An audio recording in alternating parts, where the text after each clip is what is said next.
It's so important that we address the importance of family. At the UN, as you mentioned, Heiner, we really don't use the word family very much, except for in family planning. Family is not included in the MDGs, and it's very questionable if we're going to include the family in the Sustainable Development Goals. It's perplexing, right? I mean, I think we in the room have an understanding of the utter importance of the family. It's just, why are we missing the point? It's so close to us that we don't see it. If we look at the conflicts in the world, all the injustices, and what's the bottom level of all the injustices and conflicts, it is an essential breakdown of human relationship. It's lack of empathy, lack of values, lack of principle, right? Where do we get this from? Oh, that's right, I'm showing you the PowerPoint. Heiner, if I go over 9 minutes, let me know. Yes. It's on the it's called address really what is a human being and how is the human being fulfill its greatest potential. We exclude the family, which is where consciousness development, morals, empathy. We are excluding, we're taking away from the main source of the problem within humankind. The source of the human problem is the human heart.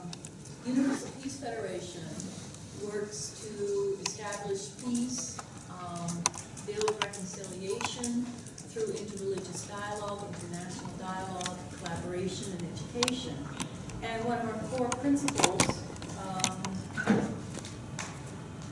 is that marriage and parenting in the family are foundations, the foundations for sustainable human development and the very cells for building society. We recognize that the greatest human achievement is our spiritual development, is our moral development. It really simply is, our greatest human achievement is our ability to perfect our love. The greatest path for spiritual development is relationships, and first and foremost in the family, through every relationship, as a child, to a parent, sibling to sibling, certainly as a spouse, and parental heart, and also a grandparent. I just became a grandparent. I'm 6 months. So again, we're sort of redefining not just marriage and family, but redefining the human being, and we don't want to forget the essence of the human being is the spiritual, moral quality of compassion and love, and acting out of principle, and having tuned to a higher purpose in our lives. So, as Heiner says, we have to focus not just on family in terms of our moral development, but the most vulnerable, the most dependent is children. We really have to ask what's best for children. And it is the married mother and father committed in love to each other and to the child. The resources are just consistent, robust. Now, I understand it causes some difficulty because it's seen as being judgmental or demeaning of many of those that do an exemplary job of raising children in very difficult situations, and situations that are not ideal. It's very important to appreciate that really all of us fall short. All of us. None of us got the support, the education, etc. we need to have a strong family. So, but still, if we don't look at the ideal, how are we ever going to improve? So let's not be intimidated by talking about the ideal, and let's look at our own faults and needs for improvement.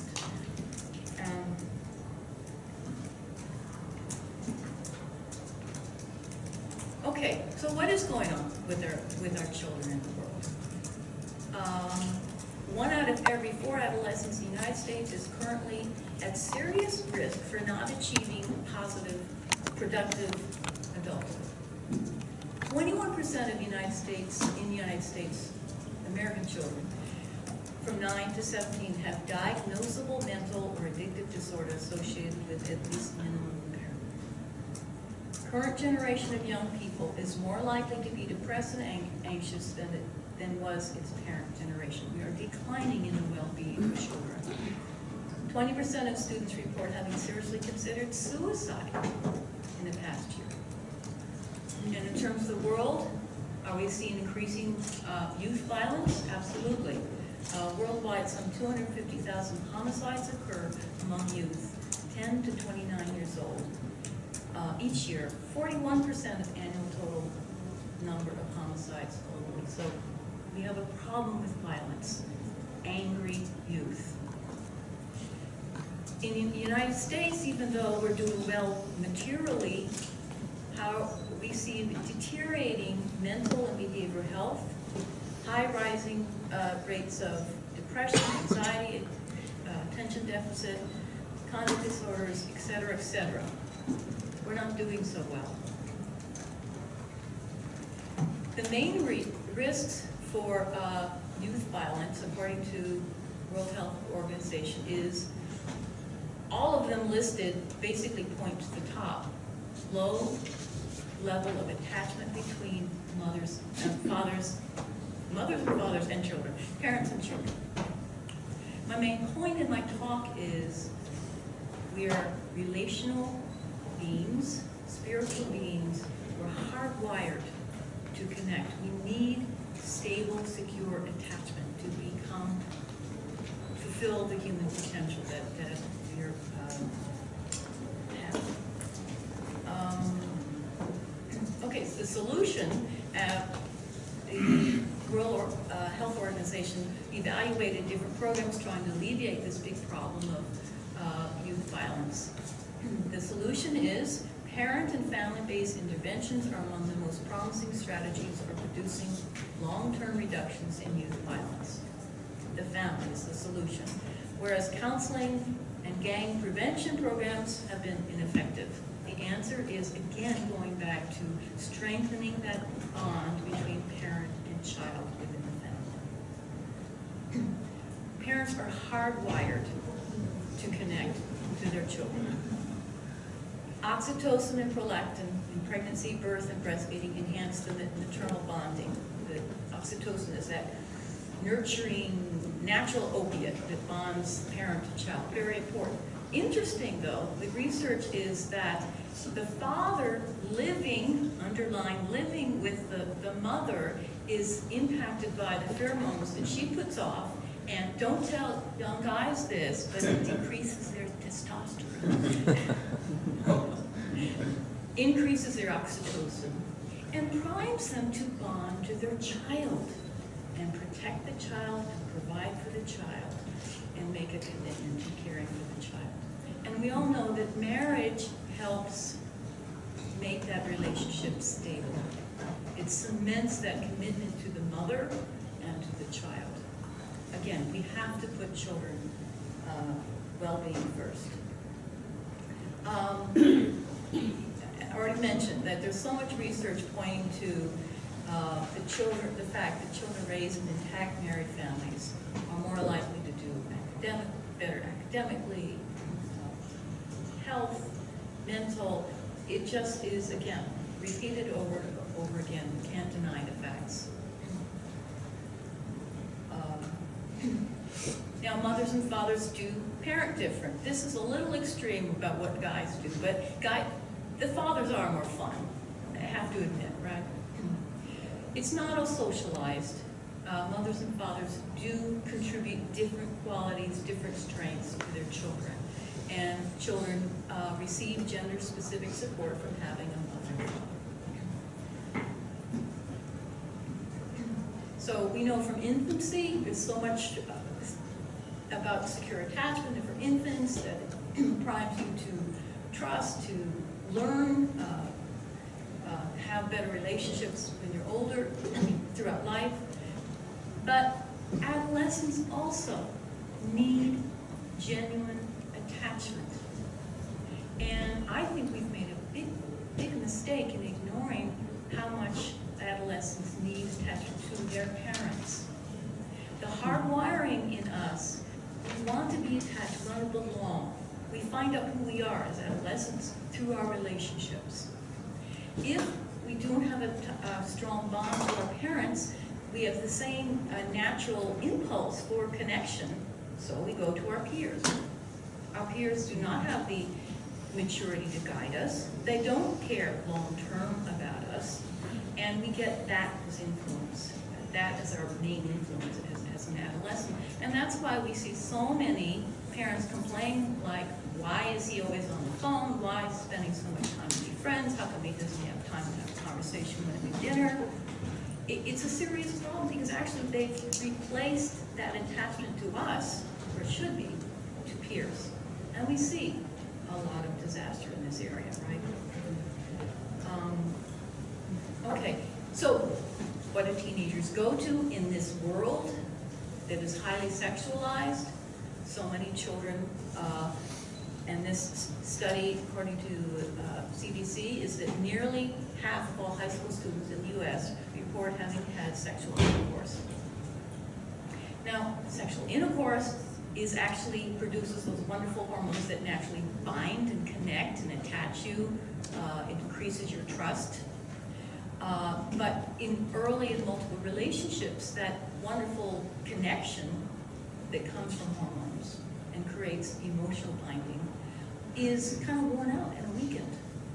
So when it comes to being married, sex doesn't have the purpose, doesn't have the natural glue that it's supposed to have.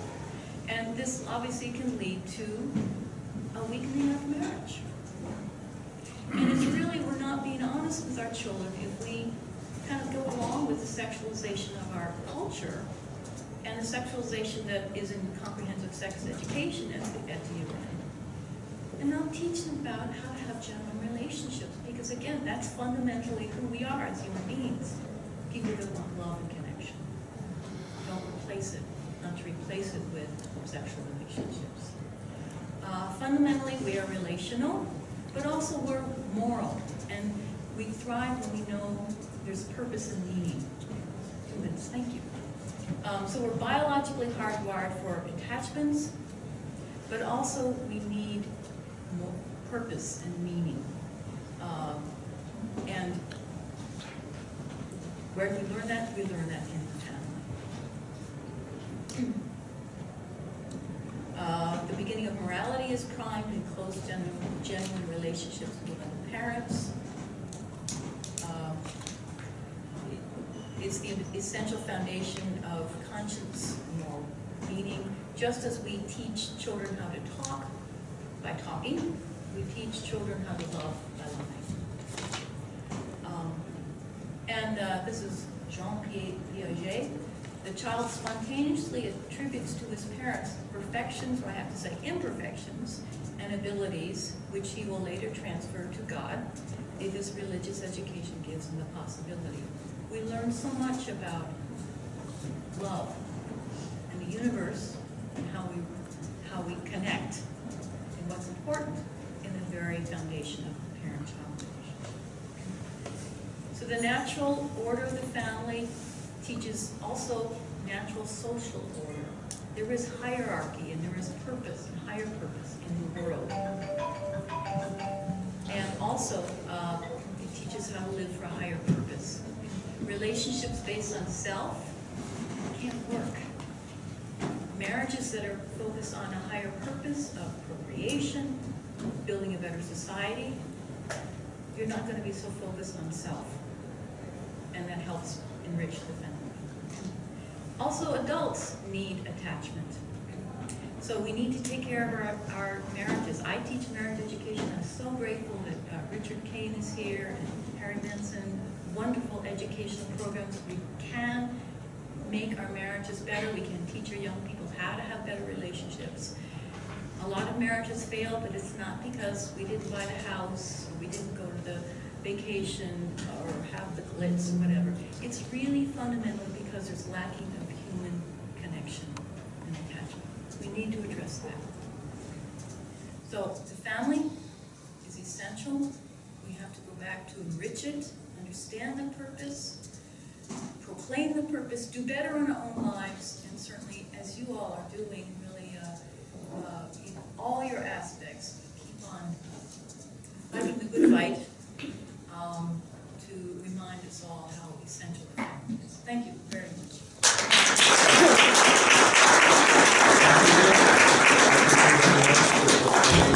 Very rich, and I'm sure you have questions or points that you want to make. Please talk about that. Now, our next speaker is, as already mentioned, Richard Kane. I'm very grateful that you came. He came actually from Bangkok directly. He didn't even go home. He didn't have time. We grabbed him and brought him here. So he represents the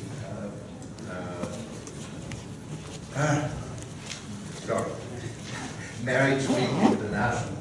And Marriage Week International, actually I got to know that this is actually an organization that its head office is in Switzerland. So I'm glad that I discovered this great organization for you coming here. So please, you have the floor. 12 minutes, but we have Thank you very much. I think I'll just stand up if I may. Can you still hear me? Yeah. Okay.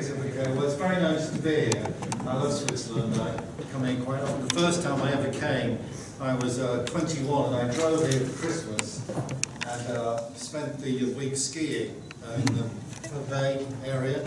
And on the way home, which was Sunday, January the 1st, the windscreen on the car smashed before we left Switzerland. And yet we still drove all the way through France in the snow and ice to get back to England with no windscreen. So that sealed my love affair with Switzerland from an early age. I live in England with my wife. We live in a cross-cultural marriage. She's a woman, I'm a man.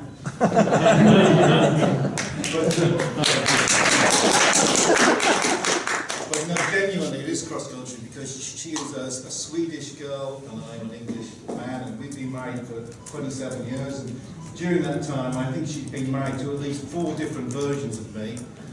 As years go by, and you know, when you start out and you make this big promise, you don't really know who your spouse is going to turn into. So, but that's part of the fun, isn't it? I think it is anyway. So we started the Marriage Week almost accidentally nearly 20 years ago.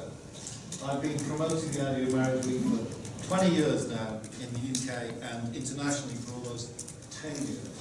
And the idea of Marriage Week is very simple. We just try to galvanise the media, churches and faith groups, and the government to convey positive messages about the benefits of marriage to society for 1 week a year.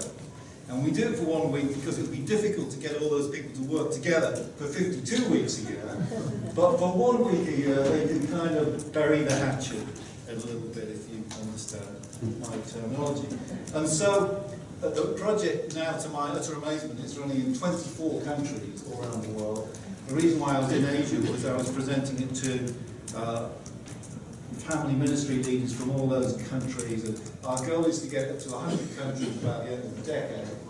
And I'm pleased to report that in 2014, between 1.5 million and 2 million people actually turned up and physically turned up at the Marriage Week event somewhere in the world. And those events will be really primary preventative programs. So it'll be a marriage education program, or a renewal of vows, or just a communication workshop, or just anything.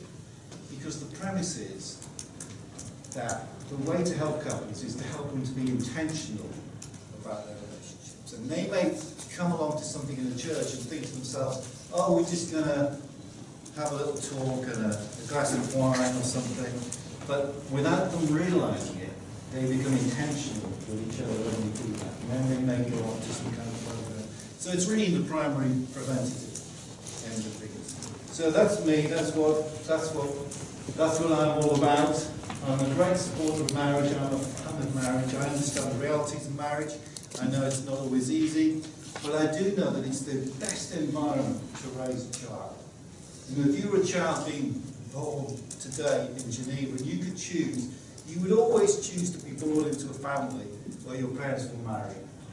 Because that way you would get the best prospects in life, educationally, on a social level, relationally, every level. And yet, at the same time, we need to be compassionate for couples who live together and are unmarried. Because quite often, the reason why they cohabit is they like the idea of marriage, but they're not quite there yet. So their intentions are good, but accidentally they fall for a counterfeit of what the marriage really is. It's not intentional, it's like a mistake. It's like, for example, I have here a very nice pen, it's a Montblanc pen. Hands of if you know how much they cost. It's a really expensive brand. I bought this in Bangkok 2 nights ago for €2. Is it the real thing? I don't think so. I don't think so. I think it's a counterfeit, but it works fairly well. My point is, couples who cohabit, you know, they do so, and unintentionally they fall for the counterfeit. They're not intentionally being subversive. Their intention is good, but they mistakenly think it's the same. Because let's be honest, folks, from the outside looking in, if you're married or you're cohabiting, it looks the same. From the outside looking in, you know, the couple clearly share the bed together, they eat the same food, they perhaps drive the same car, it looks the same. So in order to understand what's happening in the different kind of relationships, we have to turn to the academics and researchers. And it's great to have some of our friends here and others, and I know I'm surrounded by academics, and I don't pretend to be an academic, but I do know that, for example, Scott Stanley, his research into this area is fascinating, because he's established that what happens when a couple choose to move in together is that very often for the woman, she thinks, I have a long-term future with this man. I'm thinking like, I can see us in the future with a life together, and I like the look of that. She's there already. But the man, to my shame, because I am a man, the man's thinking something different. He's thinking like, this is great. I get lots of sex, I get my laundry done, and then terribly, he thinks, and I get to keep my options open. Thinking perhaps a better person will come along. And that's why, you know, in my culture in England, everybody always says, oh, the wedding's the special day for the woman, which of course it is. But folks, the wedding day truly is the special day for the man. Because it's when he stands there in front of his friends, his neighbours, his colleagues, and he makes that public statement. That's the moment when he clicks in to the marriage in a big way. That's really important for him. I was on a trip with some guys a couple of years ago, and one of them, he said to me one night, what do you do for a living, Richard? And I knew this guy had been in a marriage which had failed, and now he was cohabiting with somebody else. And I said to him, I thought, crikey, you know, I had a friend and now he's going to hate me. But I explained to him what I did, and he sort of clammed up a little bit. And we had a chat. And then the next evening, over a drink, he told me that him and his partner had had a child together. And they'd done a naming ceremony for the child in the garden of their house. And so I kind of thought, this is interesting. So I said, what did you do in the naming ceremony? He said, well, all our friends and neighbours came along, and our colleagues, and we held up the child. This is a person who hasn't got any faith, I need to say. They held up the child, and they promised to look after the child for the rest of their lives. And I said, because I knew it was coming, I could tell. I said, what else did you do? And he said, well, we promised ourselves to each other for the rest of our lives too. So I said to him, friend, mate, you just accidentally got married. And he kind of, in a moment, his face, he lit up, because deep down it struck a chord with him.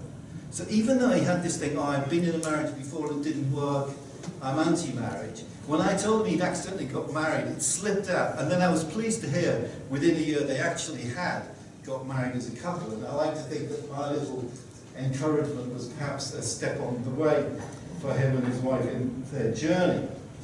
So if marriage is so special, why is it so special? That's the key thing. Well, 97% of 16-year-olds whose families are intact are from a married family. That's a really high percentage in the UK. And I presume these cross over elsewhere. And that's really significant. But also, 9 out of 10 babies born into an unmarried family, that unmarried family will be broken by that child, by the time that child is 16. So you've got two very different, very stark comparables there, which are really significant. So why is it the case? Well, we talked about from the outside looking in, which I think is really interesting. And we talked about Stanley, and I know that Harry and others are going to be talking about some of his research later on, and I think their understanding of it is really fantastic. Well, you know, in my country, we're really good at rituals and ceremonies. We have the Queen, you know, we have the state opening in Parliament. We do all these things really well. We're not very good at football. Not anymore. Terrible. Terrible. I just want to leave the room. But we do like these things really well. Okay. So, for example, if you were a graduate from Cambridge University, which is one of the top 5 universities in the world, when you go forward to receive your degree from the Vice Chancellor, you kneel before him, and in Latin, you beg for your degree in a row. So you wear funny clothes, you speak funny words, and you evoke a tradition which goes back thousands of years. Now, when you marry, you wear funny clothes, you speak funny words, you make odd vows, in an assembly of goodness knows how many people.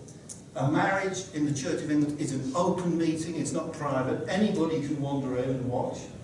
So you make a public statement before everybody there, and your statement is clear and unambiguous, and you evoke thousands of years of history, and you stretch it forward to something that you are communicating, you believe is going to convey you for the rest of your life. You also are part of a written record.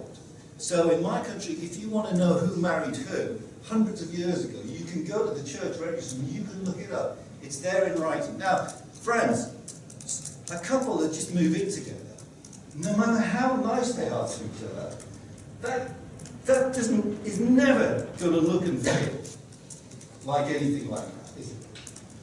That is significant. Those external constraints, the history, the ceremony, the ritual, the words, they are really significant in the life of the person. That's one of the key reasons why marriage is really distinctive. We're really very good at that. Compared to, for example, the Swedish experiment. Have you heard of the Swedish experiment? Perhaps you haven't heard of it in these particular words. But for years and years, as long as I can remember, in terms of social policy and outcomes, people have always talked about, well, in Sweden they do this, and the Swedish experiment this, and all the rest of it. I was speaking at a conference in Helsinki this time last year, the European Christian Political Foundation, and there was a Swedish MEP there, Member of Parliament, and she said, the Swedish experiment hasn't worked. She said, everybody in the world turns to Sweden and says, oh, you know, it's really good the way it works there. But she said, for example, she said in Sweden, they have this thing where the children have to go into kindergarten really early, okay, at age 18 months, 2 years. Those children, now that they're adolescents, they all have hearing problems. Because when they were so young, it was so noisy, their ears have been damaged. And that is, I suggest, replicated also on a number of other levels as well.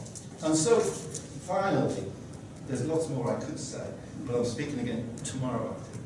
But I'd just like to leave you with a final question, if I may, which is that, you know, we assume in the West that everybody else in the world, they want to be like us. We have a real arrogance about this. You know, we export, you know, democracy and you know, an understanding of human rights and philosophy and all the rest of it. And I think a lot of these countries, they find a lot of what we offer appealing.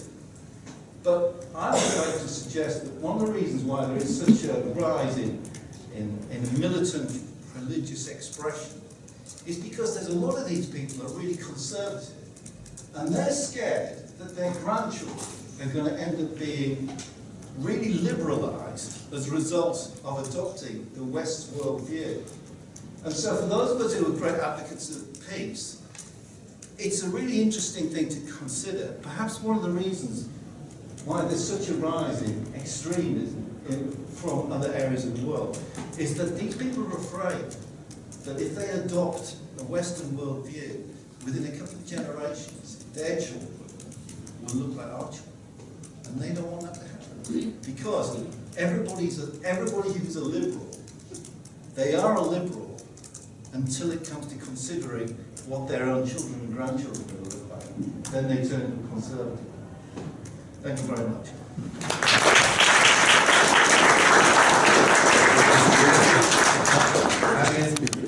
If I may interject just one small point, Boko Haram means Western education, right? So maybe that's the point. Yeah, I'm not saying that. Anyway, our next speaker I know fairly well for 30 plus years. Anyway, Caroline will speak. We'll have a PowerPoint, and yeah, I hope. What should I introduce more? I mean, everybody knows you already. Usually, if I introduce myself, I'm Caroline's husband, then everybody says, aha. But the opposite is not the case. Anyway, she's my wife. So. Anyway, Caroline is president of Women's Federation Europe, and she's also head of the WWP International NGO office, UN offices. Caroline, you have the floor. 12 minutes. Straight. Thank you. I think can everyone hear me okay? If I stand up for the microphone too, for the is it okay? Yeah. I wanted to, because we're in Geneva and because we had this recent resolution on protection of the family, I wanted to focus my presentation, family, a place where human rights values meet peace and human development. And I would say perhaps the most important critical juncture where these points come together. Just to maybe quickly look at something that was recently said by Secretary General Ban Ki-moon on the International Day of Family celebration this year, which is the 20th anniversary of this, the inauguration of this day. He recognizes that the importance of the family, this is in the first quote, but also the link between this, as Lynn mentioned, the link between this family, our local peace-building location, family, and the human family, the world peace family that we're all striving towards. Also, he made the point that how important the functioning of families are in order to solve, these are 3 or 4 of the key points that the UN is working on at this point: reducing poverty, maternal health, gender equality, and just human rights in general. Maybe I should.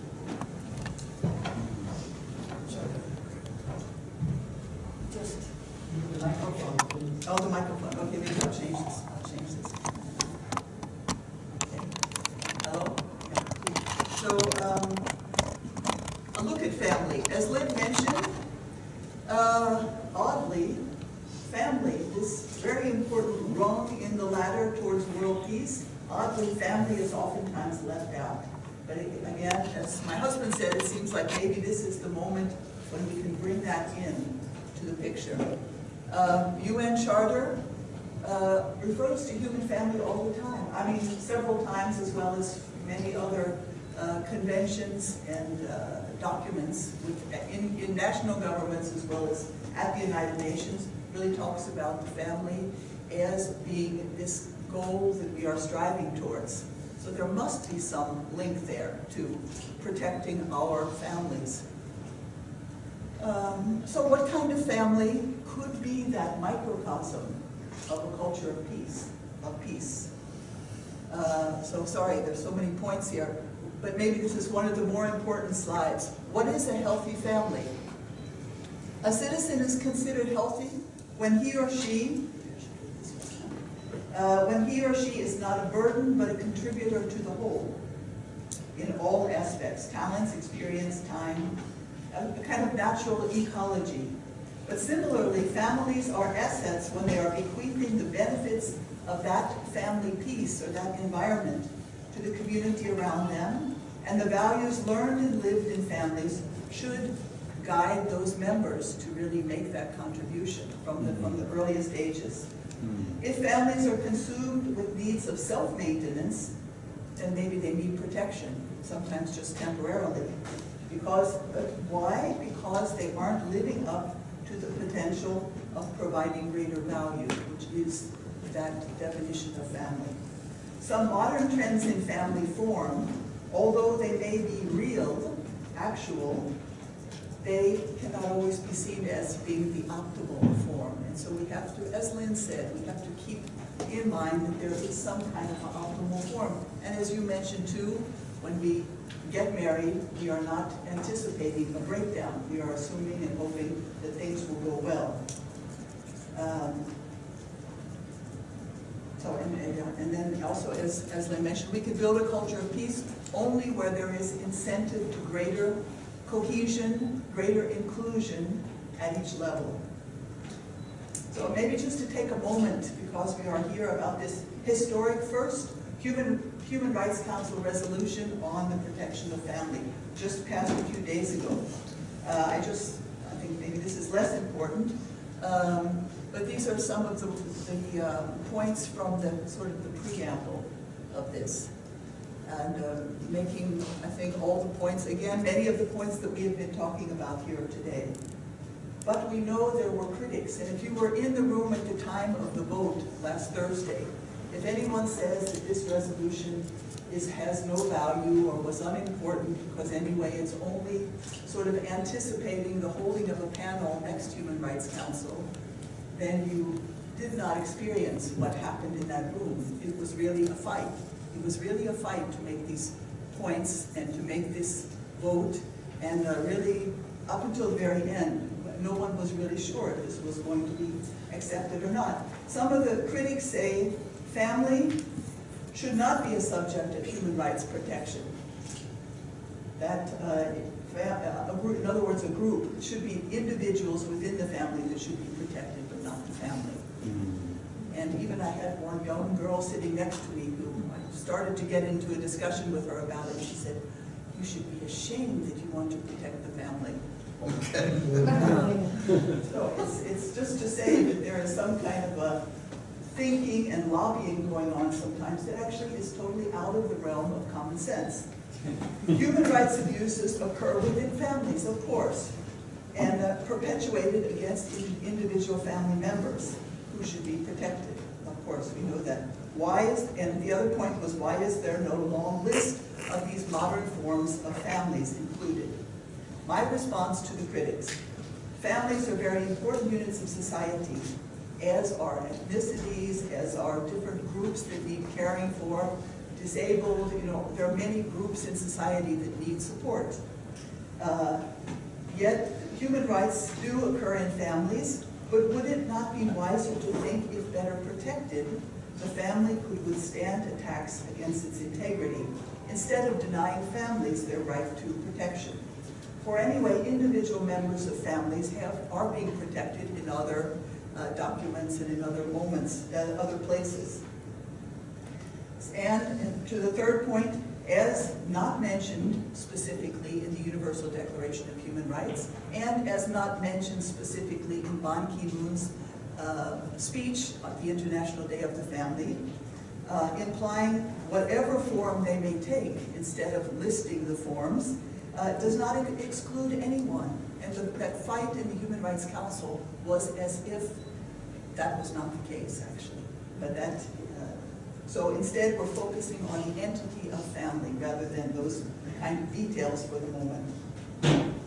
So the key point, again, I don't go into great detail because others have said it, but really, if we can really harness the family in order to solve problems, in order to build strong communities, then we will not need all these protections, actually. If we look at human rights concepts and the relationship to that, the relationship between that and families, we know that over recent history there has been an incredible evolution of what is understood to be the values of human rights and what can be protected. As I just had a discussion before the meeting with a representative from the Vatican, that we're at the point today that not only can I not say that my neighbor doesn't have the same right to me for education or, you know, or whatever, actually we're talking about how can we promote the right to peace? How can we promote the right to happiness, to prosperity, and what does that entail? So we've really come a long way. But the point is maybe less quick, no, there, no. The point is moving less quickly is the duties that are associated with it. So we can go through this, again, this evolution. Is my duty just to avoid infringing on another's rights? Is my duty to contribute actively towards others' rights? But how could we really create a culture where people grow up naturally feeling they want to, if they see an injustice, they feel naturally compelled to do something about it without having laws that force people not to do things like that? Because the culture of peace that we're striving for has to be that kind of a place. So again, I just put a few different points why I think that without family, it is not possible to have this kind of environment and this kind of framework and this kind of individuals who really feel naturally compelled, because that's what they learned as they were a child, that they are responsible for the next door neighbor. It is that family, it is not just my little family, but it is the worldwide family that I should feel connected to, that I should try to do something about in my daily life. Also, again, the point which I usually speak much more about is the role of women in this, and that is with the right integrity in family, with the right relationship and dignity between husband and wife. The children see that natural leadership role of women and men, different but complementary. Okay. I will skip ahead a little bit here. This is a book that I used when my children were little to teach them a little bit something about the human right to food, Article 15. If you see, you have a nice table laden with food and a nice family sitting around, but some people are like the little child standing in the desert. So if children see that, what do they want to do? They think they would like to grow up to be the kind of person who does something about it. Similarly, duties to the community. We learn Article 29, discover through the responsibility within the family to other family members, and naturally expanded in school, in community opportunities, of course guided by parents to do that.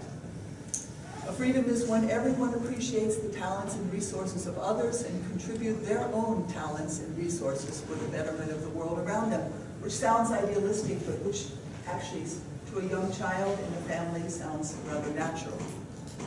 So I want to propose, and this is kind of the closing, a new framework of peace called familiarchy, which I actually inspired by the principles of peace of Dr. Sun Myung Moon, meditating on that for a long time, would be sort of, instead of focusing so much on patriarchy, all the problems that come from there, let's, in a forward-looking way, let's think about another structure, familiarchy, which would be a system in society when the family is the nexus, parents, children, extended family members cooperate according to their interdependent roles to enhance each member's value. So it's a constant, it's kind of a spherical motion within at that level, but that family contributes as a whole, and each individual member also contributes its own personal resource towards the development of larger community, becoming an intertwined network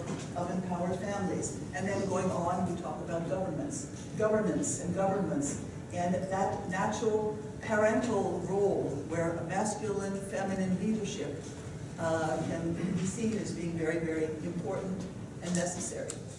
That is my eldest son, and she might be surprised, my daughter-in-law who's sitting back there with their little baby. And I just wanted to make the point about this gender roles and sharing leadership. We have weakened families. I don't want to be overly optimistic. Of course, we have problems. We all have our problems. But weakened families disrupt gender roles, and they disrupt the possibility of the contribution to the larger good.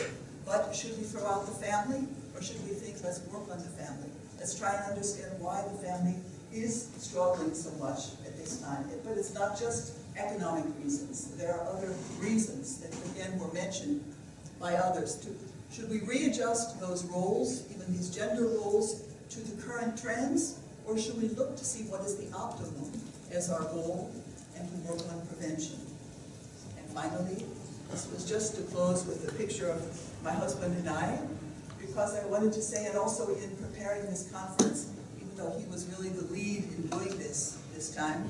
But it really is a great joy to do things together as a couple that you feel is somehow benefit to a larger good, or at least has the intention to be a larger benefit. So, thank you.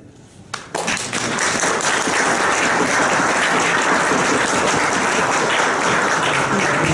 you all the contributors in this panel. I think we have time for...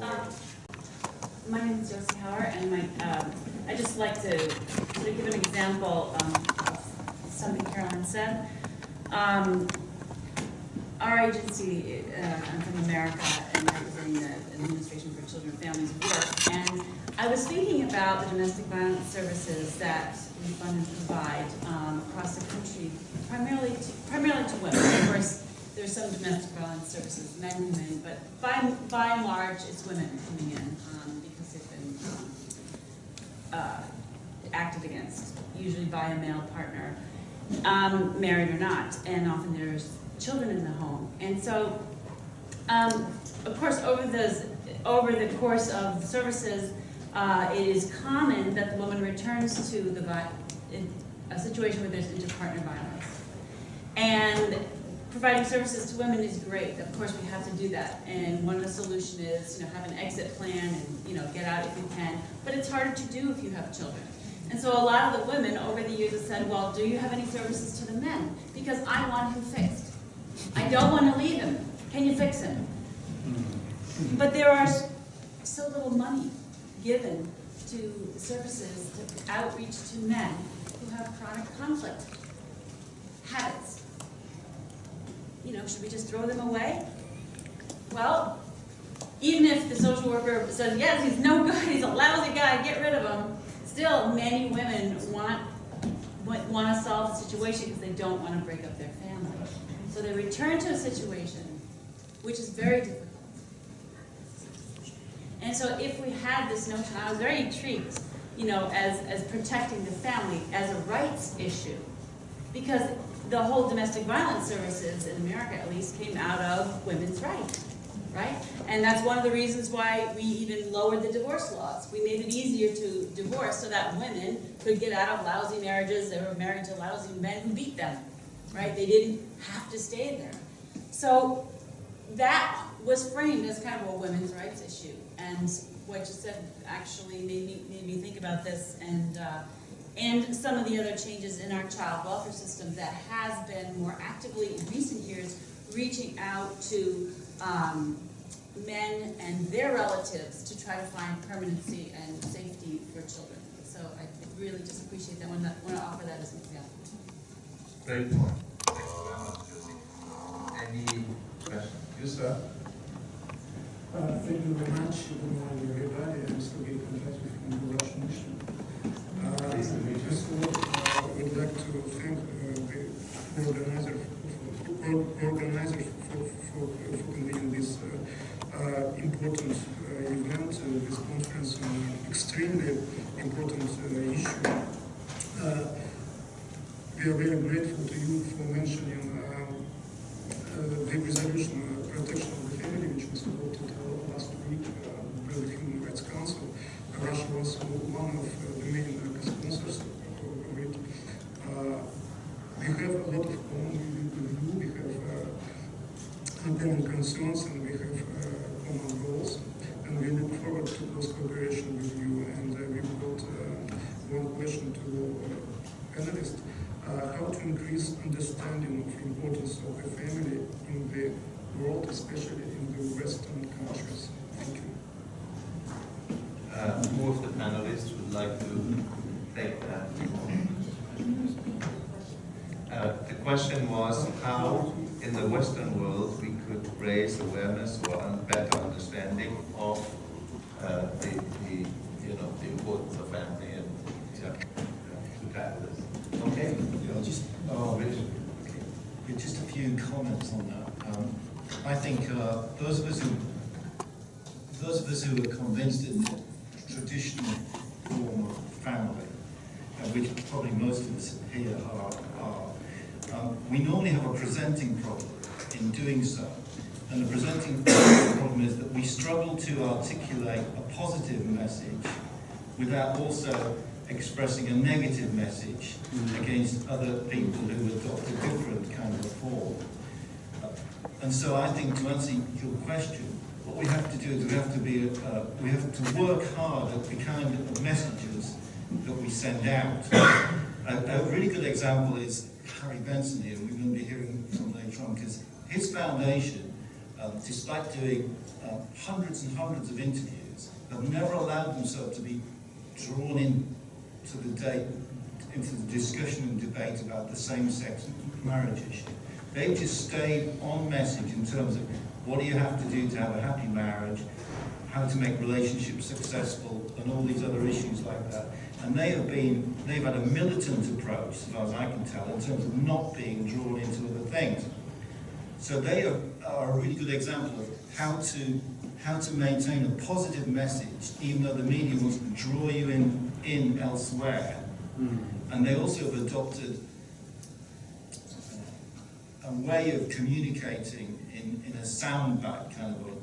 So, for example, the message I convey in the media is quite often they say, "Oh, why do we want a marriage week, Mr. K?" And my answer is, well, for any couple that are fortunate enough to be in a marriage, Marriage Week is about helping them to have an improving relationship. And when you articulate something and you frame it in a very carefully constructed form, it means your opponent doesn't really have anywhere to go except to agree with you. And so just to conclude with that, as I said earlier, I think all of us here can improve on how we present what it is that we say, and we can make a decision about whether we want to be engaged on more fringy topics or not.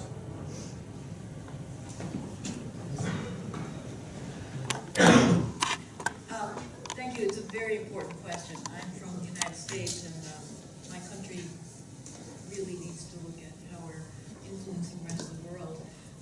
My comment would be the importance of education about relationships early on. I think we all know that education, but sexual education is entering earlier and earlier on, and yet that's not what children need. I teach marriage education at the University of Bridgeport, and frankly, I think it should be a required course because we teach them all kinds of skills, but the most fundamental life skill is how to relate to another human being. How do I control my own emotions so I can grow and relate to another human being? So there are wonderful programs out there. We have to lobby, we have to request as parents, we have to be more active at all levels, but the education changes the concept about marriage doesn't work, but also gives people skills how to actually handle the conflict. You know, so these couples that are in throes with each other don't have to give up on the marriage. They learn the skills to handle themselves in conflict. So, thank you. Thank you very much. I think we have to close here the session. We are normally starting back in 10 minutes. You know, we're here to work. So I'm sorry to say, if you want a coffee break, there's a coffee shop, but you have to walk few minutes and then bring a coffee back. But we can. There's a menu. Thank you so much.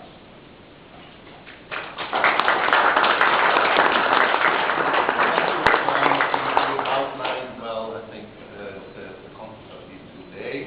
We're going to, maybe I should tell you, this, you should, you know, these halls are very well prepared for loud talks. It absorbs the sound, so you would need this even if you sit way in the back for the English language, the spoken language to hear. Sometimes you might not hear the voices. So we can put this on, and it's not only for translation, but also for your hearing. Of marriage and family through current family policies. And we have a very distinguished panel. We are running somewhat behind time. We're also, I'm afraid, at the moment missing one of our panelists because she's caught like the rest of us were at the beginning at the security, but I'm informed that Heine Hanshin is trying to rescue her and bring her here as quickly as possible. But we will proceed anyway with the program because we have to stop at 1 o'clock. I want to proceed without further ado to introduce our first speaker, who is Mr. Harry Benson. Harry Benson comes from a military background. He was a Navy pilot in the British Navy and fought in the Falklands War, wrote a best-selling military novel about that experience called Scram. He's an expert on marriage and family breakdown, and does research and counseling in that area. And he works for an organization in the UK, which is the preeminent organization to do with promoting marriage and family, which is called the Marriage Foundation. So without further ado, I'd like to invite Mr. Harry Benson to give his presentation.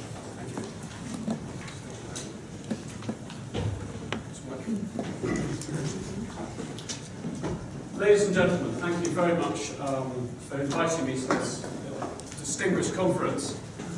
I'm going to talk about how government policy can or can't weaken marriage and family, and whether it has. So I thought, for the title of my talk today, I'm going to talk about whether how government can influence policy to get couples to split up. In other words, has government made the whole problem a whole lot worse? Is government the reason why we have this family breakdown problem, or not? And in order to address that question, I want to look at something. I want to look at what the data says to us, and I'm going to focus on the United Kingdom. We have an abundance of excellent data in the United Kingdom. We have fabulous data, and I hope you'll forgive me for not dealing with the rest of Europe and the rest of the world. I have some data on there as well, but I know the United Kingdom best, and I think it will be able to inform your discussions in other countries from our experience here. So take what you can from our experience here. So what does the actual data tell us? And what does theory tell us? And from that, I hope to be able to answer the question of what policies might have made it worse, if at all. So let's just start off by having a look at family breakdown in the UK. Since 1970, there were 500,000 lone parent families in the UK in 1970. Today there are 2 million lone parent families, a huge rise. But one thing I think you'll note from this chart has been that the rise in family breakdown has been pretty consistent regardless of which government has been in power, regardless of what social policies, economic policies, and all the other ups and downs have taken place.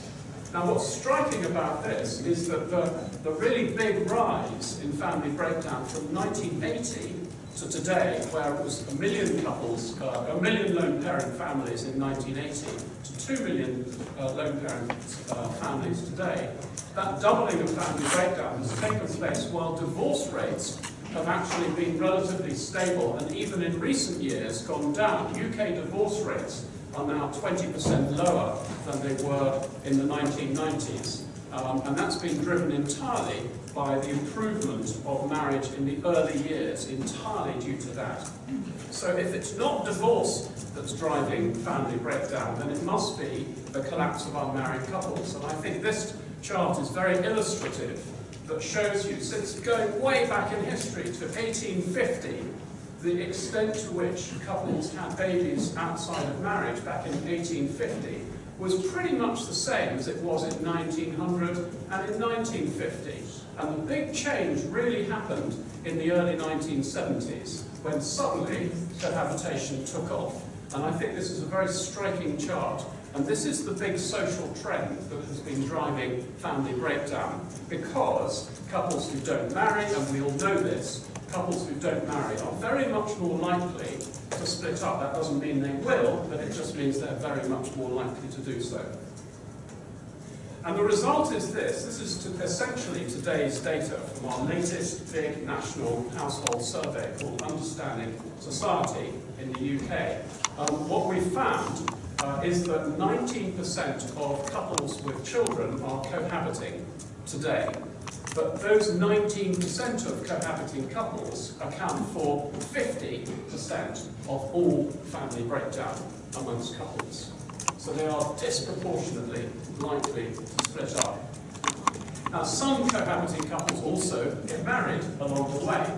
So some split up, some marry. The proportion who actually stay together, the green area in this chart, you can see how few actually make it from when their children are born. This is on today's rates, 30% of babies were born to unmarried cohabiting parents. But after 15 years, only 4% of the entire population of babies are living with intact unmarried parents. Very, very few. This essentially blows up the whole myth that long-term stable relationships happen outside of marriage. They are very much the exception. And Richard Kane alluded to this earlier. His data, I'm afraid, is from 2001. This is from 2010. 93% of intact couples with children are married today. And in 10 years' time, it'll still be about 90%. So the overwhelming majority of families who stay together are married. Overwhelming majority. If you want couples, if you want input from two parents to a child, if you want two parents with the extra capacity to look after the older generation, and I'm experiencing that because my mother just had a stroke. She's recovering very well, but my brother and I were able to support my mother because we have the spare capacity, because we are married, because we operate as a team. My darling sister, who's a single parent, struggles because she's at full capacity as a lone parent. And it really brought home to me this point that if we want couples to support the older generation as well as bring up our children, we need to back marriage. So that's the UK situation, and it's almost certainly true in almost any other country in the world. So what the data says in the UK is that married parents, about 4 out of 6 parents, will stay together while bringing up their children to age 16. So that's obviously not all. We're all flawed, we all fall short, as been said earlier. But 4 out of 6 stay together. That's the majority. Only 1 out of 6 stay together if you're not married. Which category would you rather be in, especially if you're a child? Family breakdown is all about the trend away from marriage. Why might that be the case? And we've heard mention of Professor Scott Stanley in the United States already, but one of his theories, which is reasonably well known, and some of you may be familiar with this, is the theory of commitment, which talks about these two concepts of dedication and constraint. Let me try and explain this in English. That if you're two people, you are you and a me, and you get together, the two green arrows in the middle, you're a you and a me, and we get together, we're attracted to one another, and we enjoy each other's company, and we want to spend time together. And we begin to think of ourselves as an us. We start to form a green circle around the outside called us, the green blob. You've never thought of yourselves as a blob, but now you will. And you establish a new identity as being a couple, and you enjoy being a couple, so you think about a future together. And so when we talk about commitment, what we're talking about is the extent to which we see ourselves as a couple with a future, and that is what dedication is. So that's what we think of as commitment. And when we think about marriage, marriage is essentially the ultimate statement of dedication, isn't it? Because it is about being a couple with a permanent future. That's the plan. It doesn't always work out, but that's the general idea. So marriage is the ultimate act of dedication. Now there's another type of commitment which we don't think about very often, and this is the story of family breakdown. It's about constraints. What happens are that over time, as your relationship grows and you spend time together, you establish a past, a track record, a history, memories, photographs. And if things go wrong in your relationship, because you have memories and photographs and history, it's just that little bit, tiny bit more difficult. If you wanted to split up, it's more complicated. And that makes a constraint. That gives you puts a constraint from the outside on your relationship. The biggest constraint is moving in together. Because if you live together, the constraint is that if it doesn't work out, if dedication starts to drop and fail, then you've got to find a way of untangling your relationship and getting out of your relationship. And if you live together, it's obviously a lot more complicated to disentangle your relationship, find somewhere else to move to, than it is if you're not living together. So you can see that cohabiting, living together, whether you're married or not, the act of living together makes your relationship much more complicated. It adds a big constraint. Do you see what I mean? This is the second aspect of commitment, and we don't think about that. And cohabiting is the single largest constraint, more than any other. It's more than the legal aspect of marriage. It's more than even having children together, because people manage their children having split up. When people talk about being trapped in an unhappy marriage, what they really mean is being trapped in an unhappy living together. They don't talk about the legal difficulty of it going out of the marriage. They talk about the sheer complication of unravelling your domestic arrangement, finding somewhere else to go, and then trying to manage your children and all that stuff. So constraints are the other aspect of commitment which really define cohabiting. So when we marry, we affirm our dedication. We are a couple with a permanent future. When we cohabit, we establish an extra constraint. Think about it like a garden. Your relationship is like a garden. You like your garden, you like the flowers, it grows and it's lovely. And a wall pops up around the garden, and that wall feels great. You have children, you get married, you live together, you have friends and family who know about you and think about you as a couple. They are all constraints, and that wall, that constraint, is a positive thing, isn't it? It's nice being married, it's nice having children, when things are going well, obviously. But when your relationship starts to decay, if you stop seeing yourself as a couple with a future, dedication drops, the whole thing flips over, and that wall that protects you starts to become a prison sentence. It becomes a barrier, doesn't it? And people say, I feel trapped. Right? So you can move, when you move into a relationship, you can, the thing about cohabiting is that you can slide easily into living together, but it's extremely difficult to extract yourself. So the story of family breakdown, and you can see this in the data, which I don't have time for now, but I can talk about later if you like. What the story of family breakdown is couples moving in together too quickly, adding a constraint before they've established dedication, before they've established their sense of future, their plan for the future. And then they get trapped, and inertia carries you on into having a baby, and then it's all too difficult, we have to get out, and we escape. It takes a lot more to escape if you're living together than it does if it's not working and you're dating in the conventional sense. So that's the theory. So what does this tell us about how politicians might have contributed to family breakdown? Is it the case that we have weakened dedication, or is it the case that we have weakened constraints? That's really the question.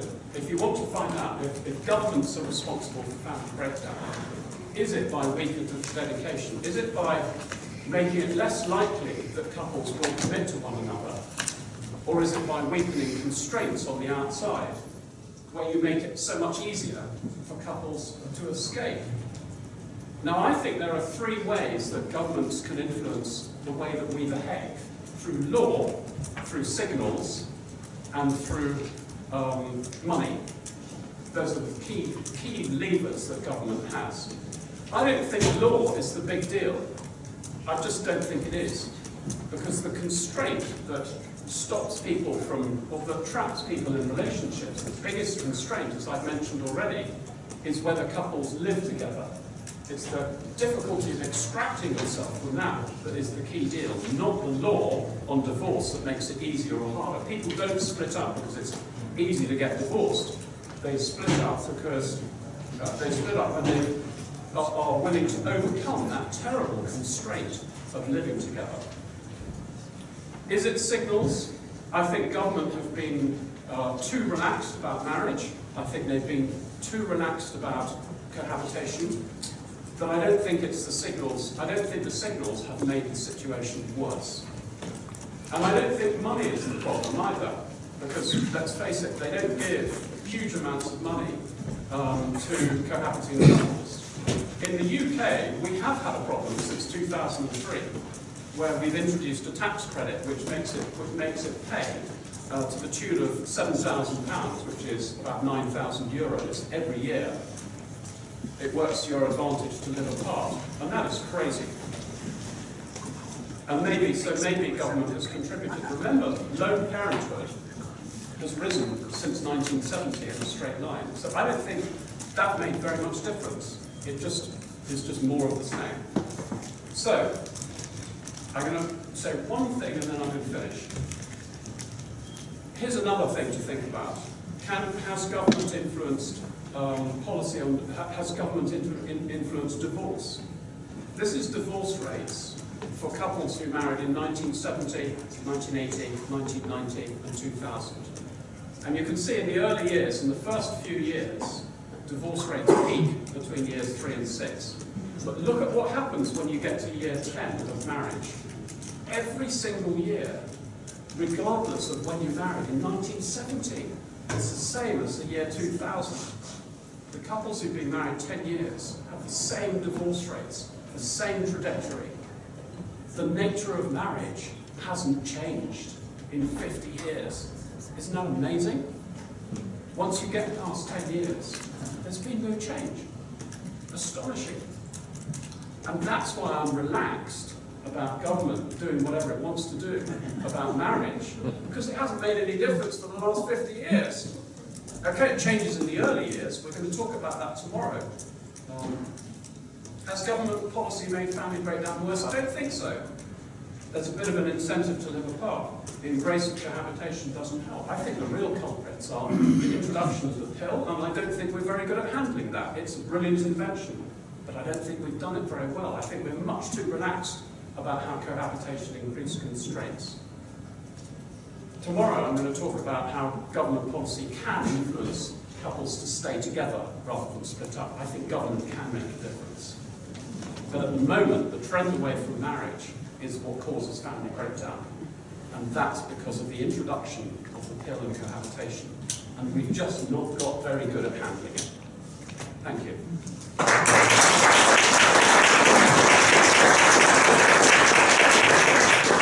Thank you very much, Harry Benson, for your very thought-provoking contribution, especially reminding us that to understand family breakdown, we have to understand particularly the area of cohabiting couples, not just marital family. Now, I've had to change the order slightly because of, unfortunately, Mrs. Zaborska has a problem getting to be with us through security. So we're going to let her gather her thoughts for a few moments before we ask her to speak. And instead, I'm going to ask Maria Hildingson, who is married and Swedish, and Secretary General of the European Federation of Catholic Family Associations, to speak next. So let's welcome Mrs. Hildingson.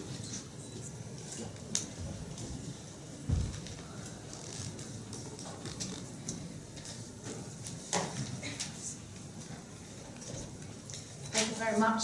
Can you hear me well? speak loud enough. Yes. Let's see. Channel 2 for French speakers, Canal 2 pour les francophones. Traduction.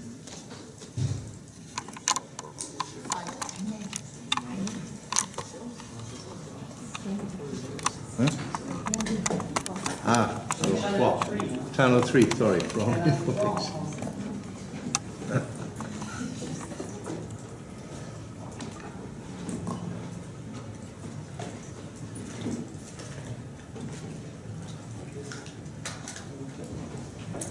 So whilst we're waiting for the PowerPoint presentation to be on the screen, I'd like to share a short reflection, perhaps just coming from what we heard about what government can do or perhaps doesn't do and how much it has an influence on marriage and family breakdown. The organisation I work for, FAPSE, organised an event on the International Day of Families on the 15th of May this year to commemorate the 20th anniversary of the International Year of the Family. And we did this in Brussels at the European Economic and Social Committee, which is one of the institutions of the European Union. Among the speakers, we had a young man who is working for another NGO, the World Youth Alliance. And this boy, he comes from Poland. He's too young to remember what happened during the communist years, but he gave a very, very interesting illustration of how policy can try to interfere in family life. And you may know, or you may not know, that there is a triangular form of relationships between the state on the one hand, the family, and the individual on the other hand. Now, there is a temptation for policymakers to try sometimes to weaken the family so as to better dominate the individual. And this is what happened in Poland, at a point where they were building new houses, flats, and in the flats they had what they call blind kitchens. In other words, kitchens without any windows, because the kitchen is the place where you tend to meet as a family. And since they knew this, they tried to find a way to make the kitchen less pleasant. Now, you could imagine that you build new houses and you do the contrary. You make kitchens very pleasant places so as to give the family a place where to meet. So that's a short illustration of what can be done. Now, where do we stand in Europe when it comes to family breakdown and marriage breakdown and policies in general? First of all, family policy is not quite the same thing as social policy. Family policy is a preventive form of policy where investments are made to strengthen the family. In the case of the European Union, and a member of the European Parliament, Dr. Anna Zaborska, will certainly talk about this later, the European Union does not have a direct competence on family policy, but has competences in areas that will have a great impact on family. And one of the main concerns of the European Union today is demography. You can see here a statement made by the Commissioner for Social Affairs and Employment at the EU Demography Summit last year, where he's clearly saying that there is high unemployment for young people, there is a lack of stable income, and therefore difficulty for the young people to establish a home. And in return, that creates a problem when it comes to taking care of an aging population. And this is a big concern for Europe today.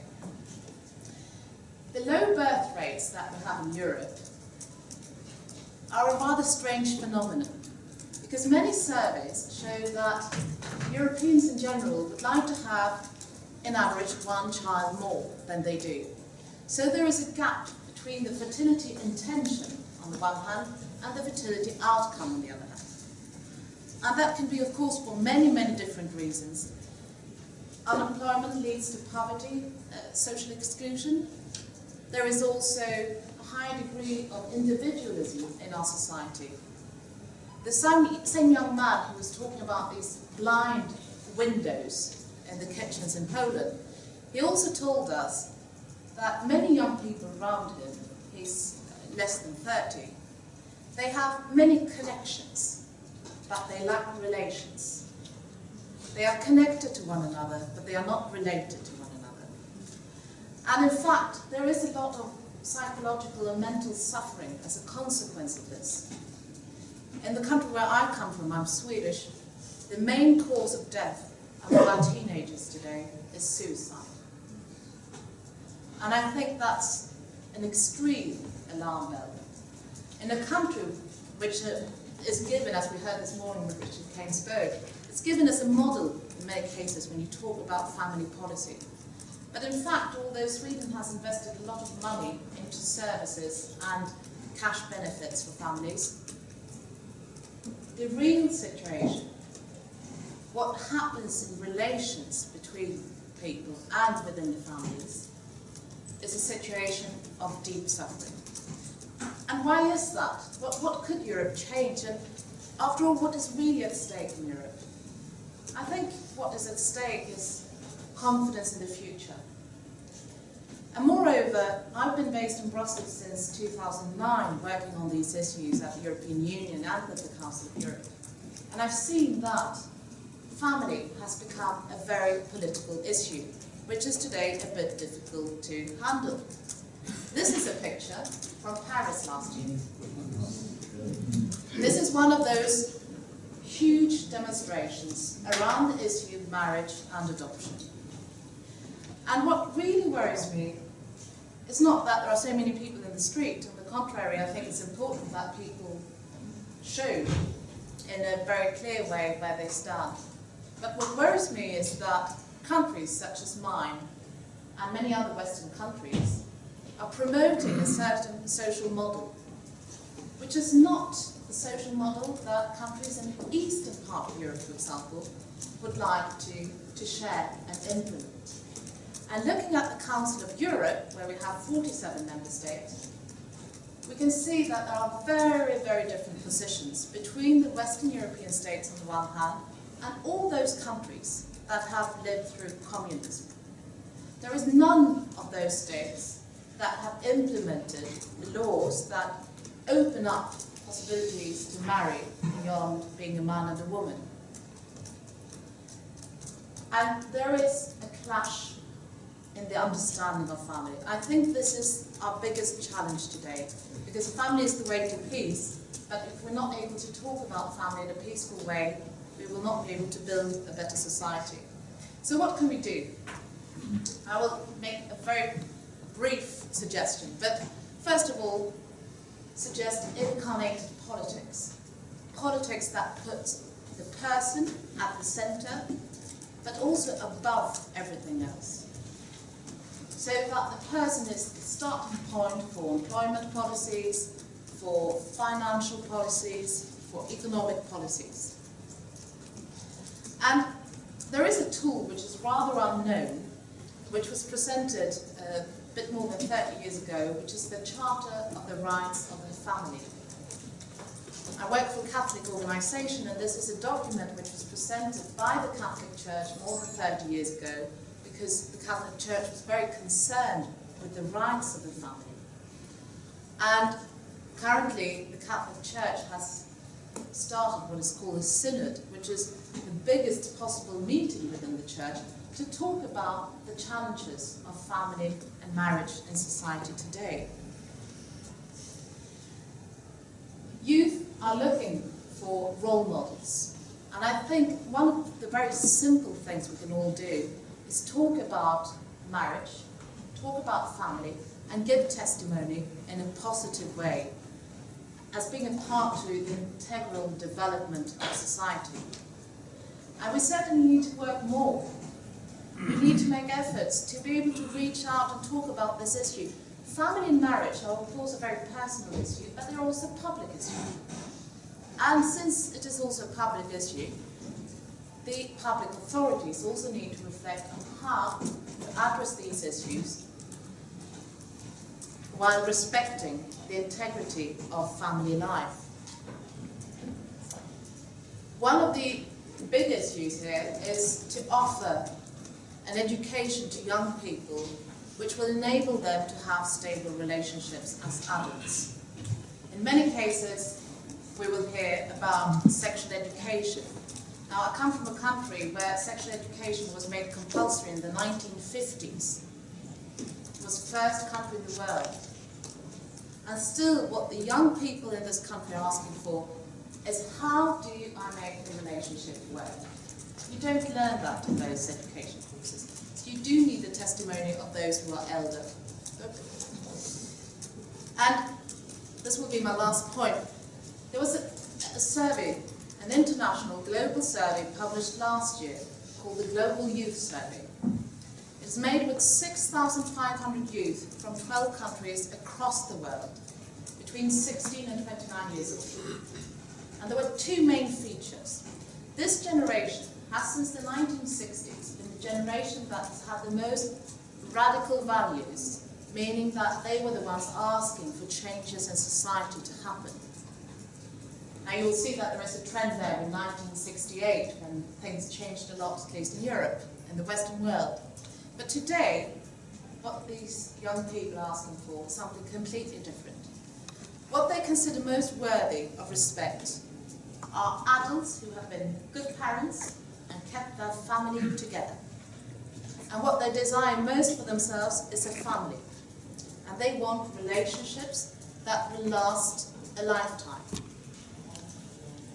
The basis for those relationships is also in the education. And this is where parents need to be supported, not replaced as educators. Many parents today, they feel that they don't have the capacity to educate. They are not a professional. But the first and the best experts are the mothers and the fathers of the child, who need to be supported and encouraged in this beautiful mission as educators.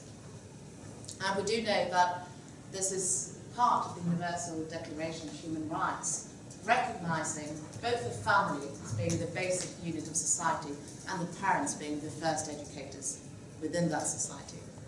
Now, I will not go further, but I'd just like to say that one other trend we need to shift from is that the family is not an object to be administered, but the family is a subject of rights. And there is a need to create awareness about this, both at the individual level, at the family level, and in society. And the families themselves have a very important role to play here. They should not forget that they can voice their needs, their wishes. And they do not need to do this alone. This is why there are NGOs, associations, networks, parents, families, and so forth. But the families themselves must not forget that they have a primary mission, which is the education of their own children. And they are the ones who will build the world tomorrow. This is a campaign we launched for the European elections, which was signed by Mrs. Zaborska, among others. And we were calling on families to go and vote and make use of their capacity to influence politics. Thank you very much.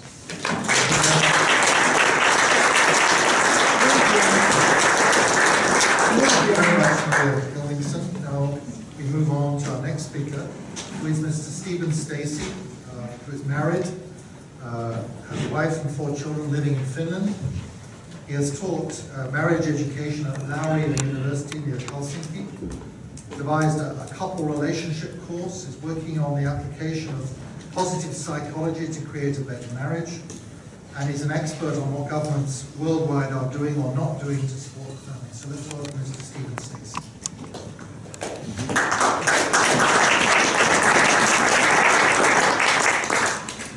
Okay, hello everyone. Oh, do I turn this on?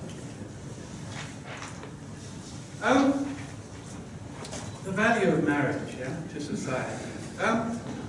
This morning we learned from some speakers, for example, that marriage is the primary school of love that we have as human beings. It's the place where our children learn respect, values, these kind of qualities. And it is most likely to happen if there's a mum and dad there to give the support we need. Yeah? Most likely.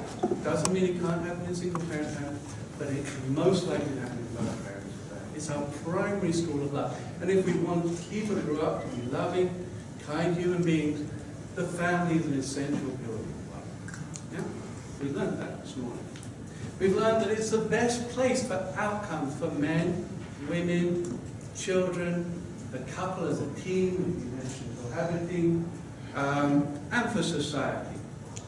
We see prisons full in America, 2 million people in prison in America right now. Most come from broken homes, most, by far the overwhelming. Large drug problems, most came from distressed families. So we have an issue, and we haven't quite understood it properly. Yeah? That actually as human beings, there's an issue. We haven't understood the central role of marriage. It's our way. It's our way of continuing health and getting, you might say, Mother Nature's blessings into human society, generation after generation. It's our way. And that's very profound to understand that it's our way. Yeah? I'd like you to look at this, because I pulled off the internet. This is the USA, children born outside of marriage graph. And this is the national debt of America. Do you notice any similarities there? Children born outside of marriage in England, this is 1970s, and children, the national debt.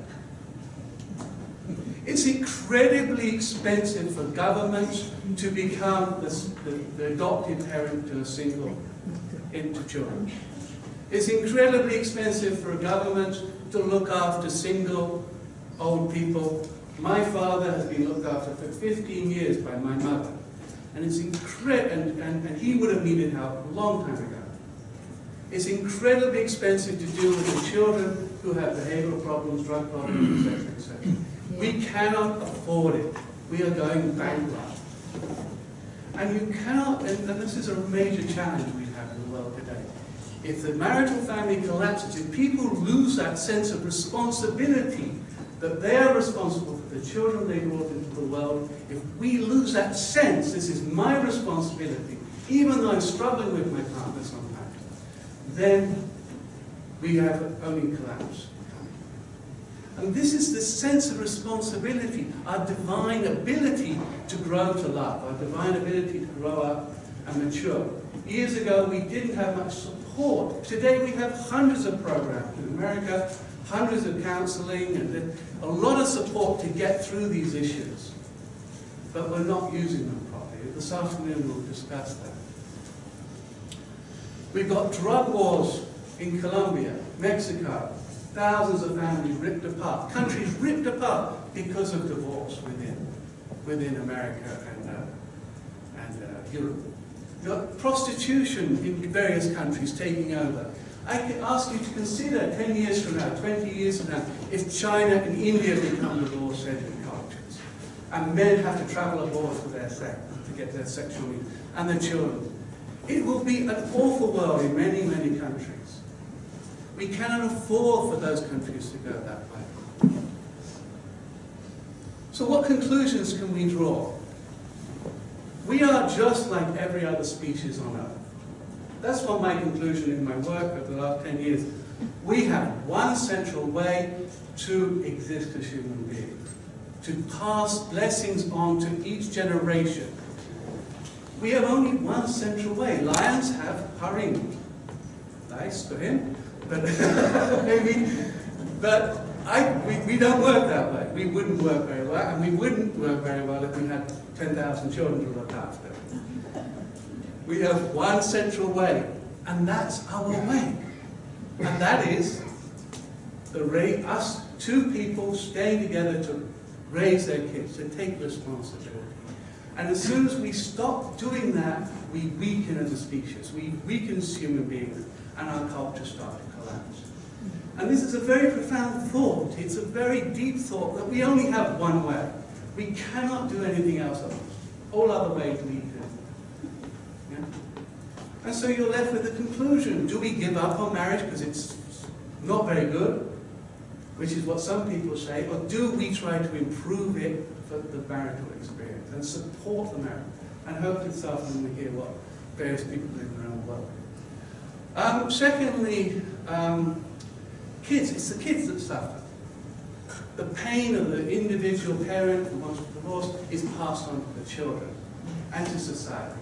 It's a passing on of pain. If I want to walk away from that pain, it just gets passed on down. And the children suffer economically, educationally, and all these other ways.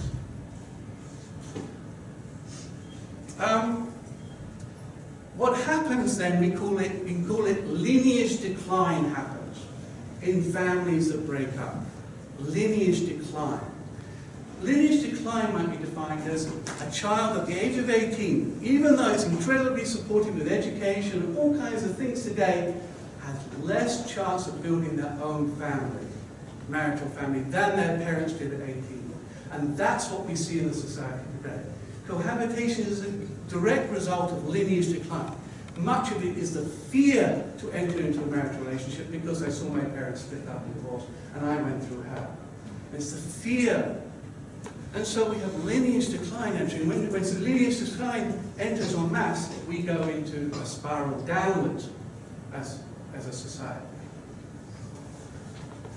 Thirdly, we learn there's a definition. Two opposite sex people taking full responsibility to fulfill the rights of the child. If we didn't have the pill, as Harry talked about, if we didn't have the pill, we would all pretty much be parents by the time we were 21, 22. That's it. We would be a family-centered society. It would be our responsibility to take care of the children. The fact that we have social welfare systems, whatever, doesn't change that fact.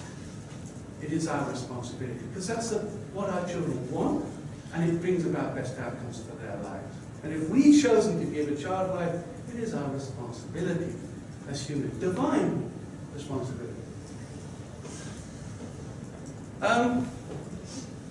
So, why is it under attack? Why is it collapsing? If it's so good for men, women, children, society, why is it collapsing? It's collapsing because it's been under attack from every other social institution for the last 25, 30 years. It's been under attack from the media, from the politicians, from education, unsupportive of the education system, which have no interest in supporting marriage in most countries. In England, you have no Department of Marriage and Family. It costs $48 billion a year, the cost of distressed families, and there's no experts to solve the problem. No conferences, no learning curve, no nothing happening in England. Finland's the same. America luckily has private universities, departments, and doing an incredible job there. But Europe has really suffered from education. How can we improve the marital experience? Most religions still find it hard to develop educational interventions that help. The most effective way we find is through religious. And lastly, the rise of contraceptives. It's created a secondary culture. There's two parallel, instead of having a family cultures, we've created two parallel cultures. An individualistic culture that wants its own right, and a culture that's struggling to raise children more and more, because they're completely different from each other. And it's being attacked, and no social institution can survive such an attack.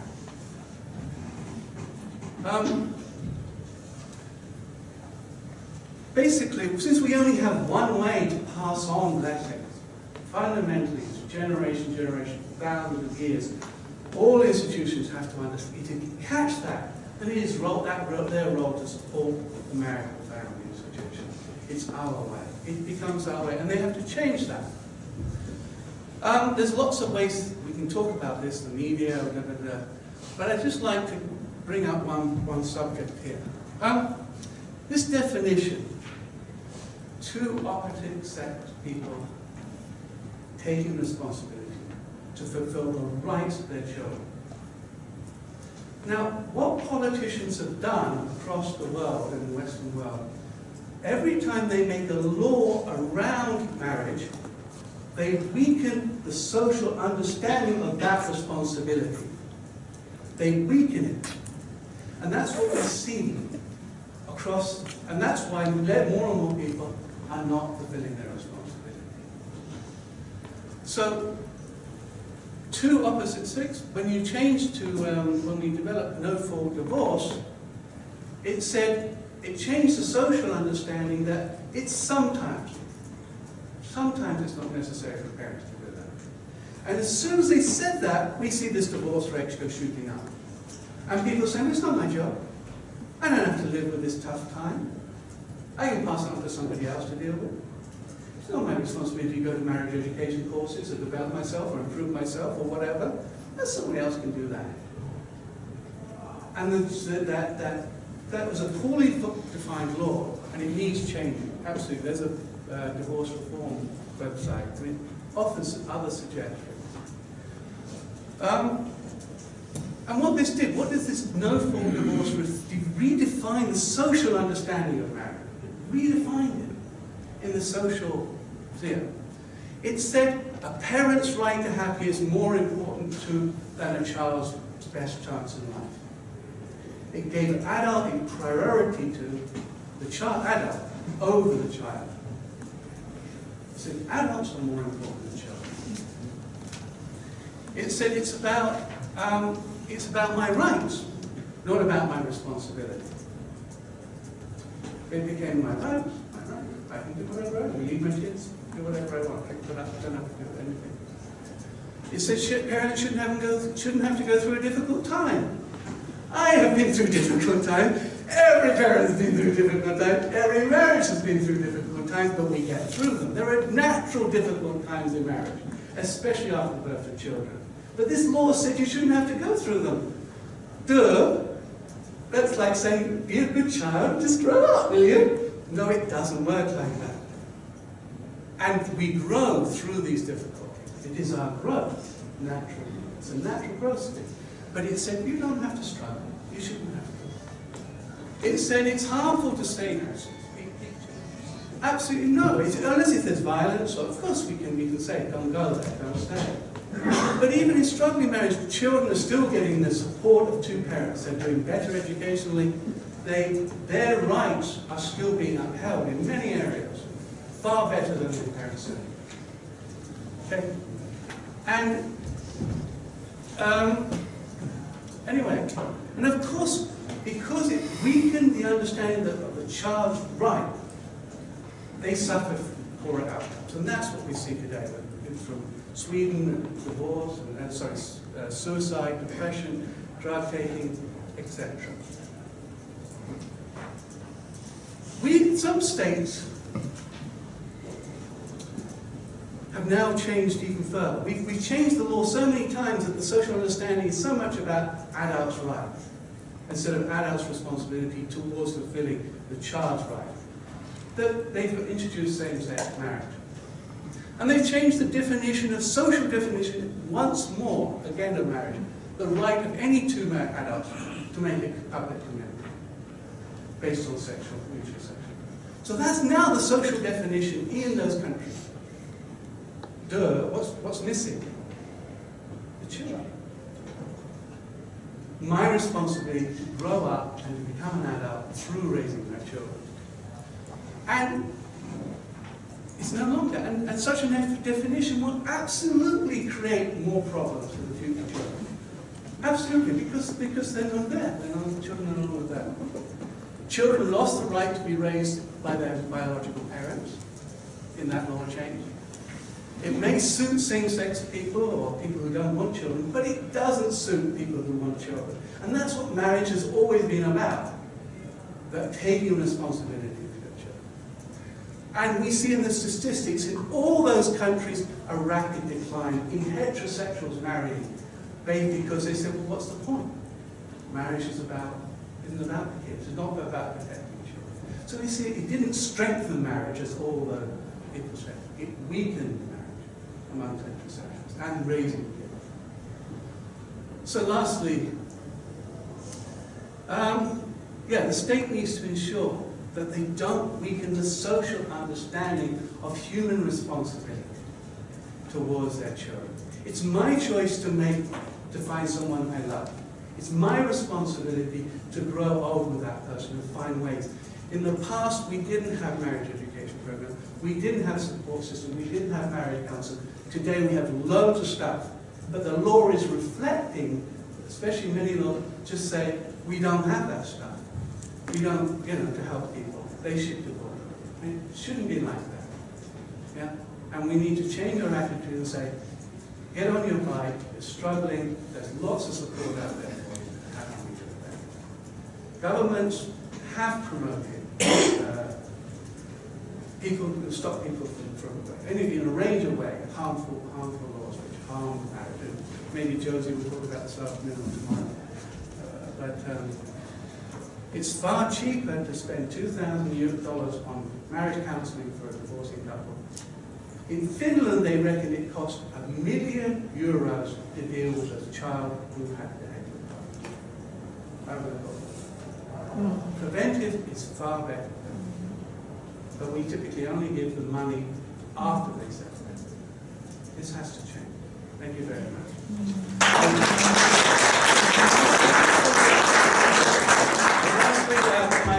My slides, which hopefully will go to everybody, I've given a range of websites which are useful for a range of issues. Okay? Thank you. Thank you, Stephen Stacey. Our next speaker, now happening with us, is Maria Zaborska, who is a member of the European Parliament, part of the Christian Democratic Movement, and part of the European People's Party group within the European Parliament. She comes from a medical background, is originally a physician, has held the chair in the past of chair of the Committee on Women's Rights and Gender Equality in the European Parliament. She's also been responsible for an initiative to monitor search engines to prevent paedophilia, an initiative to persuade the European authorities to take up that responsibility. She's a pro-life campaigner, so please let's welcome Maria Zaborska.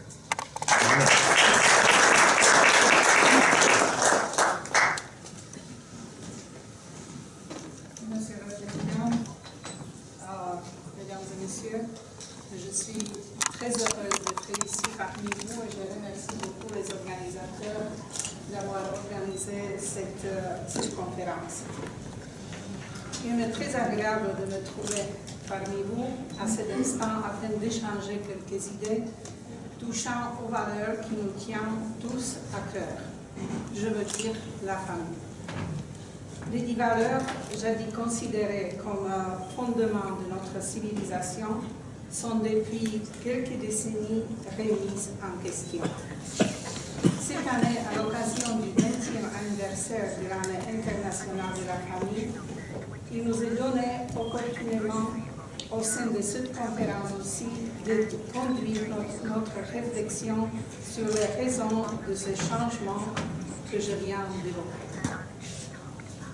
Aussi, nous tenterons conjointement d'en cibler les causes et d'esquisser des remèdes appropriés. Parallèlement, il serait bon de sonder les liens éventuels qui régissent les intérêts politiques et ceux de la famille. En premier lieu, j'aimerais souligner une particularité de la famille. En effet, ceci n'est pas seulement une réalité publique et sociale, la famille est une entité qui recèle en elle-même des valeurs personnelles, s'étendant jusqu'à la sphère intime. Si paradoxalement, it can seem to be a happy oasis or a suffering place, it goes beyond the political field of intervention and creates the favorable condition to its development. The Occidental concept of the family is about the union of a man and a woman in marriage, and the first function of this exclusive and unique union is reproduction, mutual care and education of future generations. Through a few statistics, let's look at the family breakdown. In the OECD countries, we can see that for 40 years there have been fewer and fewer marriages, more than 30% marriages less. And in those statistics, there's also remarriages. Symmetrically, the number of divorces have exploded to more than the double in the same period.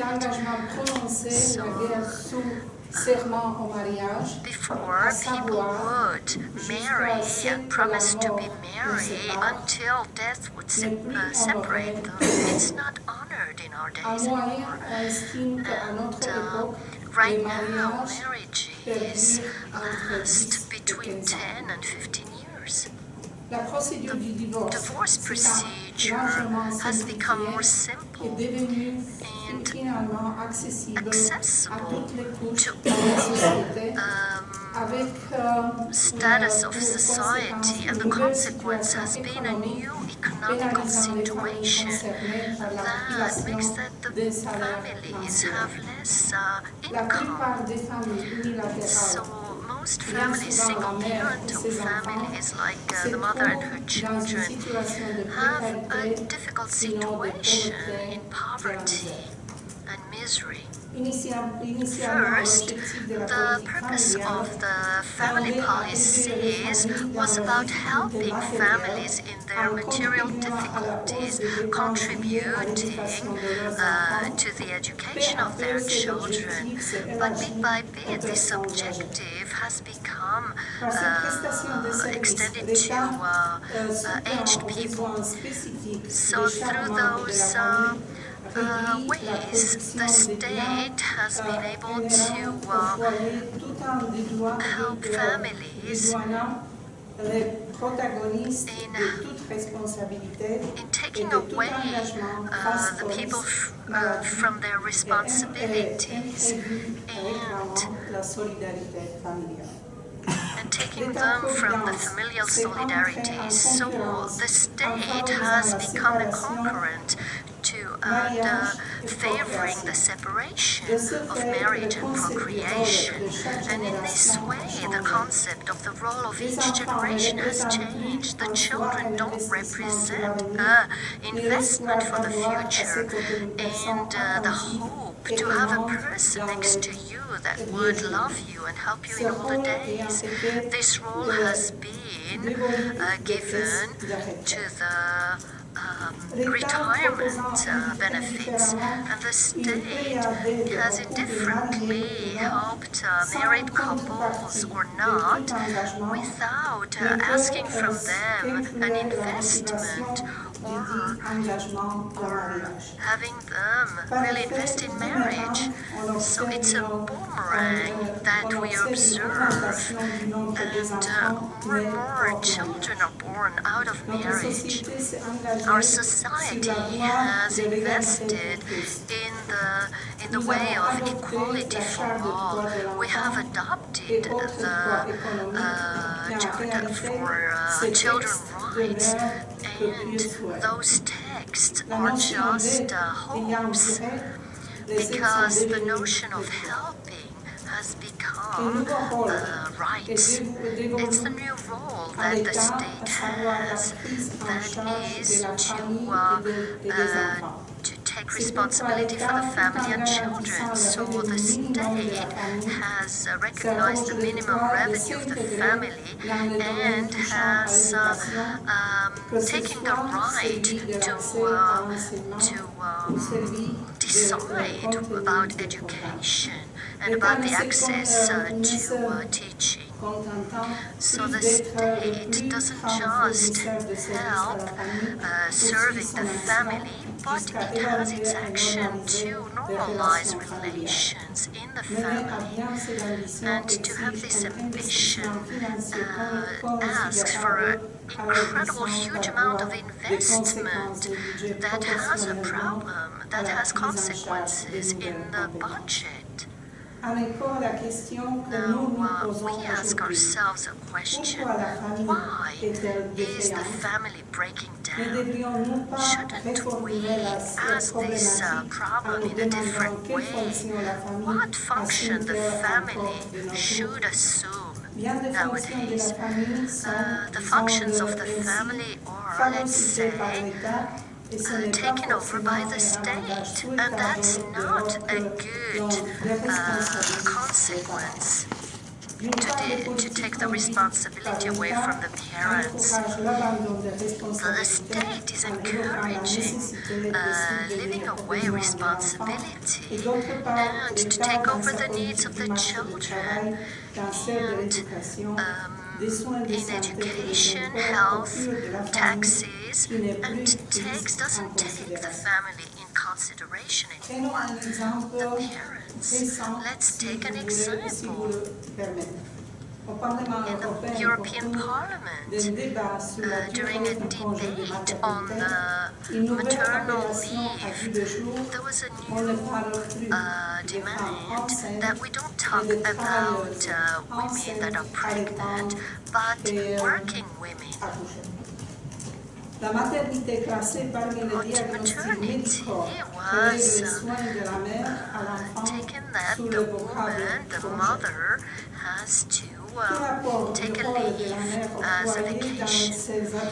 And the role of the mother at home is not taken into consideration anymore. We reduct the notion of marriage to a romantic expression and don't talk about parental responsibilities and reproduction. So the state is taking over in the family life, but it doesn't want to talk about natality, which is a very important factor in its own existence. So if we talk about the traditional family, which is natural, on one hand, there is less natality, and on the other hand, there's inequality of revenue, and we don't talk of that very much. And children that come from single-parent families, they have a much higher risk to become poor. According to a Heritage Foundation, at least 80% of the children in the US come from broken families or non-married families. And the child educated by a single mother has 7 times more risk to live in difficult situation than if it were educated by parents living together. In order not to finish in a negative conclusion, let me suggest a few possibilities to reform, to just familial policy. First of all, to safeguard the institution of marriage as an exclusive union between a man and a woman who decide to share the rights and the needs in taking care of the children. Secondly, to take into consideration the families with many children in the social and health system. Third, to confirm the responsibility of parents in the education and instruction of their children. And fourth, recognize the work of the mother at home and include it in the structure of the national product.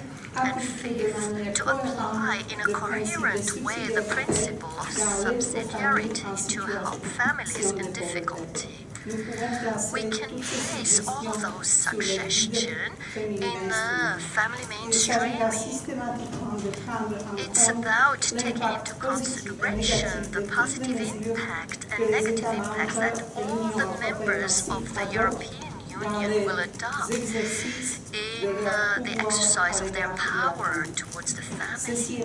This is confirmed by the OCDE that recommends directly in many documents to support the families.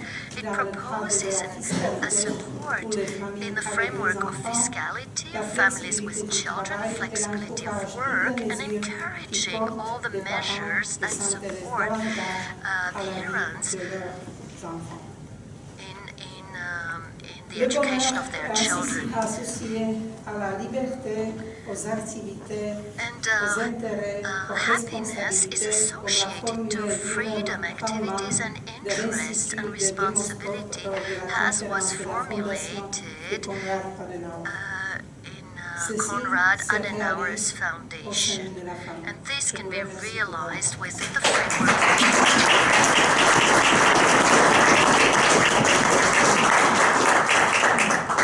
Thank you very much. This is the host of a very wide-ranging review of trends and policies in this whole area of marriage and family, and giving us your expertise from European Parliament and from Eastern Europe especially. I'm afraid that we were going to have questions and answers, but because we're running rather late for various reasons, I think we probably have to forego that for this particular session, where we do intend to have questions and answers generally. So I'd like to thank you all for being here. Also thank, once again, maybe we can show our appreciation to all of our speakers at the end of this session.